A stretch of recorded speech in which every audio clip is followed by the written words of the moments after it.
আজকে যে ভিডিওটি নিয়ে আলোচনা করব সেটি হলো দান ধর্ম। প্রাচীন গ্রন্থে রয়েছে দান ধর্ম হলো পরম ধর্ম। এই দান ধর্মের মাধ্যমে আমরা ঈশ্বরের শরণার্থে আসতে পারি। প্রশ্ন হলো আমরা কি করিলে বা কাকেই দান করব, কখন দান করব? কারণ আমরা অনেক সময় অপাত্রে দান করে থাকি, অসময়ে দান করে থাকি, আর অবঞ্চিত দান করে থাকি। সৌভাগ্যকে দুর্ভাগ্যে পরিণত করে অবঞ্চিত দান। তাই এই ভিডিওতে বলবো দান ধর্ম পালন করবেন কি করে এবং কাকে দান করবেন আর কিভাবে দান করবেন। এই ভিডিওতে বলবো দান ধর্ম কিভাবে পালন করবেন আর এবং কাকেই বা দান করবেন আর কিভাবে দান করবেন আর কি কি দান করবেন না। আর আপনি এই ভিডিওতে ন্যূনতম যদি উপকৃত হন তাহলে আমাদের চ্যানেলটিকে অবশ্যই সাবস্ক্রাইব করে দেবেন আর পাশে বেল আইকন বাটনটিকে অন করে রাখবেন যাতে আমাদের সর্বপ্রথম ভিডিও আপনার কাছেই পৌঁছে যায়। আপনি নিশ্চয়ই বিল গেটসের নাম শুনেছেন, যিনি পৃথিবীর ধনী মানুষের মধ্যে একজন, কিন্তু তিনি তার সমস্ত সম্পত্তির অর্ধেকাংশই দান করে দিয়েও তিনি এখনও পৃথিবীর সমস্ত ধনী মানুষের মধ্যেই পড়েন। কারণ এই মানুষের সবাই বলে থাকে যে যদি দান করা হয় ভগবান তার ডবল আমাদেরকে ফিরিয়ে দেয়, তাকে উল্টে আরও বেশি পরিমাণ দেয়। কিন্তু প্রসন্ন হলেও সকলকে কি দান করা উচিত? কখনোই নয়। একদিকে এই দান যেমন আপনার মঙ্গল করতে পারে, অন্যদিকে আবার এই দান আপনার সর্বনাশও ডেকে আনতে পারে। যদি সঠিক সময় সঠিক পাত্রে দান না করেন তাহলে এই দান ধর্ম বিপদও ডেকে আনতে পারে। গ্রন্থে উল্লেখ রয়েছে যে 3 প্রকার দান হয়। প্রথম দান, যাকে আমরা বলি সার্থিক দান। এই দান উপযুক্ত পাত্রে উপযুক্ত সময়ে কোনো ফলের আশা না করে যে দান করা হয় তাকে বলা হয় সার্থিক দান।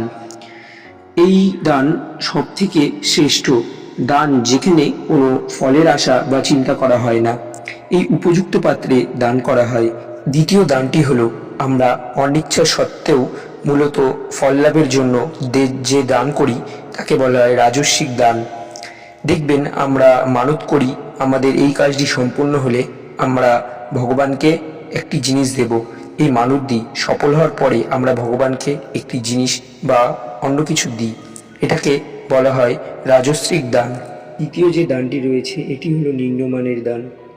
এর ফলেই অমঙ্গল ডেকে আনে। এই দান হলো শত কার্যরহত, মানে যে সৎ কাজে নিহত করছে না। মানে আপনি এমন ব্যক্তিকে দান করেছেন যিনি কোনো ভালো কাজে ব্যবহার না করে এটিকে খারাপ কাজে ব্যবহার করছে।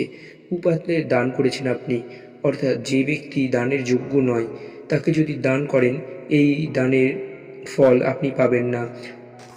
মানে রাস্তাঘাটে আপনি অনেক উদাহরণ দেখতে পারবেন যারা মানে চোখ থাকতে অন্ধ, মানে যাদের চোখ আছে কিন্তু অন্ধের ভান করে ভিক্ষা করে, আর যারা শারীরিকভাবে কাজে সক্ষম কিন্তু যে ব্যক্তি কাজ করে না ভিক্ষা করে, এদের যদি আপনি দান ধ্যান করেন তাহলে আপনি কোনো ফল পাবেন না। আর এই দান ধ্যান কিন্তু মঙ্গলের পরিবর্তে অমঙ্গলকে ডেকে আনবে।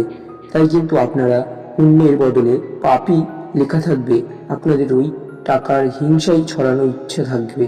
কিন্তু যদি আপনারা কোনো ভালো ব্যক্তিকে দান করেন তাহলেই আপনি পুণ্যের মুখ দেখতে পাবেন। মানুষকে সবসময় দান করবেন এবং তার মধ্যে প্রথমে পড়ে দুস্থ এবং বিকলাঙ্গ মানুষ, যাদের ঈশ্বর কেড়ে নিয়েছে 2 হাত বা 2 চোখ বা 2 পা, যারা কার্যক্ষেত্রে কিছুটা অক্ষম, এদের অন্যের দান দরকার।